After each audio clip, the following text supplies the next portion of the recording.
Kuntilanak. Siapa sih yang nggak tahu dengan hantu satu ini? Tanpa gua jelaskan, kalian pasti udah tahu sosoknya atau bahkan sudah bertemu dengan sosoknya. Kuntilanak yang sering dipanggil dengan nama Kunti atau Miss K atau Mbak Dini dipercayai merupakan hantu yang menyerupai jelmaan ibu hamil yang meninggal. Mitos keberadaan kuntilanak sendiri sangat mirip dengan hantu Langsuyar kalau di Malaysia. Kalau di negara barat disebut The White Lady. Dan sebenarnya di bagian-bagian belahan dunia lain, keberadaan Miss K sendiri memang dipercayai ada. Jadi bukan cuma di Indonesia dan bukan cuma di Asia. Meskipun yang paling terkenal adalah Kunti dengan baju berwarna putih, tapi sebenarnya banyak yang bilang Kunti ada banyak warnanya. Ada yang merah, kuning, hijau, jadi kayak warna pelangi ya. Oh, ada juga yang biru dan hitam. Kalau kalian udah pernah ketemu dengan yang warna apa guys?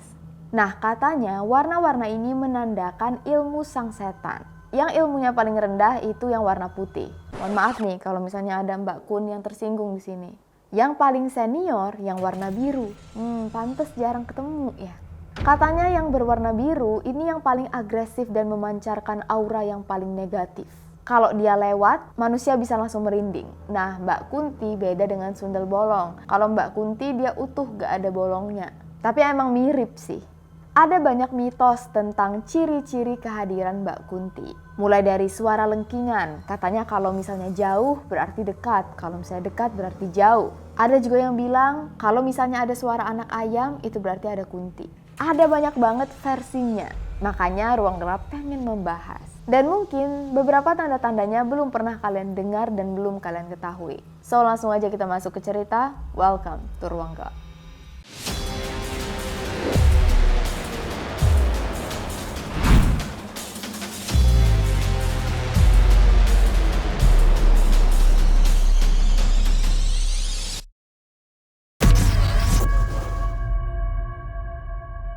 Tanda pertama, melihat bebek terbang di malam hari. Sejatinya bebek mirip dengan ayam. Hewan unggas ini biasanya lebih kalem kalau malam hari, lebih aktif di siang atau pagi hari. Hal ini disebabkan karena mereka memiliki mata yang agak kabur kalau misalnya melihat di dalam kegelapan. Jadi, kalau misalnya di malam hari tiba-tiba ada bebek yang aktif, banyak yang bilang bahwa ini adalah pertanda. Atau bisa jadi juga, sang bebek adalah setan Kunti yang lagi menyamar.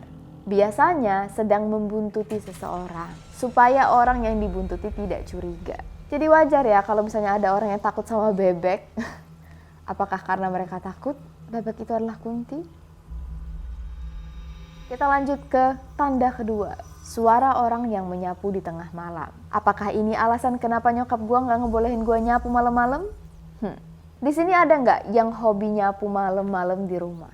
Mungkin kalian udah tahu ada mitos yang melarang kita menyapu di dalam rumah karena katanya bisa menghambat rezeki. Tapi apa jadinya kalau kamu dengar orang nyapu malam-malam di rumah? Mungkin kalian bakal mikir kurang kerjaan banget ya. Padahal bisa jadi itu adalah tanda bahwa kamu tidak sendirian. Bahwa Mbak Kunti menemani kamu di dalam rumah. Nah, kenapa katanya kalau ada suara sapu berarti ada Mbak Kunti? Ternyata karena rambut Mbak Kunti panjang, bisa jadi waktu dia lewat suaranya itu jadi kayak suara orang lagi nyapu. Yang jadi pertanyaan, pernah gak dengar orang nyapu malam-malam? Atau sering? Coba kalian tanya dengan orang rumah, itu mereka yang nyapu atau bukan? Tanda ketiga, tertawa dan menangis dalam satu waktu. Mbak Kunti memang terkenal dengan suara tawanya yang melengking. Tapi sebenarnya dia juga bisa menangis dan tangisannya bisa bikin kalian merinding. Kebayang nggak kalau kalian sekarang lagi di lokasi yang gelap, sepi, dan di kanan kiri kalian banyak pohon. Terus tiba-tiba ada suara cekikikan wanita. Bisa jadi ini adalah pertanda bahwa ada Mbak Kunti di sekitar kalian. Dan seperti yang sering kita dengar, katanya kalau misalnya suaranya jauh berarti dekat. Kalau suaranya dekat berarti jauh.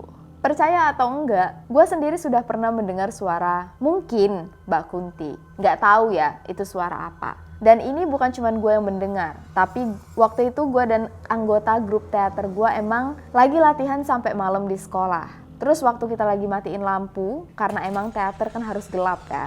Waktu itu kita semua lagi pada sibuk, masing-masing ngurusin kerjaan sendiri-sendiri. Rame, kira-kira ada 20 orang lah di dalam ruangan. Terus waktu kita lagi sibuk, tiba-tiba ada suara ketawa yang tinggi melengking banget. Sampai kita semua pada diem. Hening, kita semua bingung. Itu suara apa dan siapa? Tapi setelah dengar suara Mbak Kunti ini, kita nggak lari. Kita semua pura-pura nggak dengar. Gue juga nggak tahu kenapa. Mungkin karena nggak mau takut kali ya. Jadi semuanya pada oke, ya udah, tenang ya, jangan ribut, nanti ada yang terganggu. Gitu. Kalau kalian pernah nggak ngalamin hal yang sama? Oke, kita masuk ke tanda keempat, yaitu aroma yang menyengat. Mbak Kunti biasanya identik dengan aroma yang menyengat seperti bau melati atau bunga Kamboja. Kalian pasti sudah familiar dengan informasi ini atau udah mengalaminya sendiri. Tapi kehadiran mereka nggak selalu ditandai dengan wangi kembang. Bisa juga mereka datang dengan bau busuk. Pokoknya kalau tiba-tiba ada wangi-wangian aneh, bisa jadi itu adalah pertanda. Ini juga gue udah pernah ngalamin.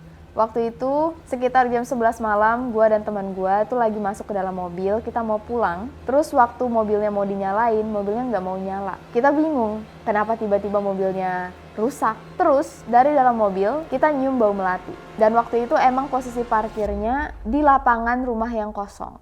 Karena waktu itu jalanannya sempit. Nah setelah itu gue langsung keluar, kita baca doa, terus kita minta izin buat pulang. Entah ke siapa minta izinnya, yang jelas kayak permisi gitu. Terus habis itu nggak tahu apakah ini sebuah kebetulan atau gimana, akhirnya mobilnya bisa nyala. Kita langsung pulang.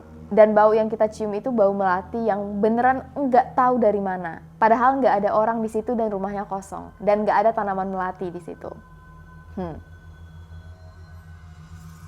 Oke, kita masuk ke tanda kelima, yaitu pohon warudoyong. Kalau kalian lahir di awal tahun 90-an, nama pohon warudoyong pasti nggak asing. Sebagian orang percaya Mbak Kunti menyukai pohon dengan umur yang sudah tua. Salah satunya adalah pohon warudoyong. Nah, ada mitos yang dulunya dipercayai oleh masyarakat lama. Orang tua zaman dulu pasti melarang anak mereka main di sekitar pohon warudoyong kalau sudah menjelang maghrib.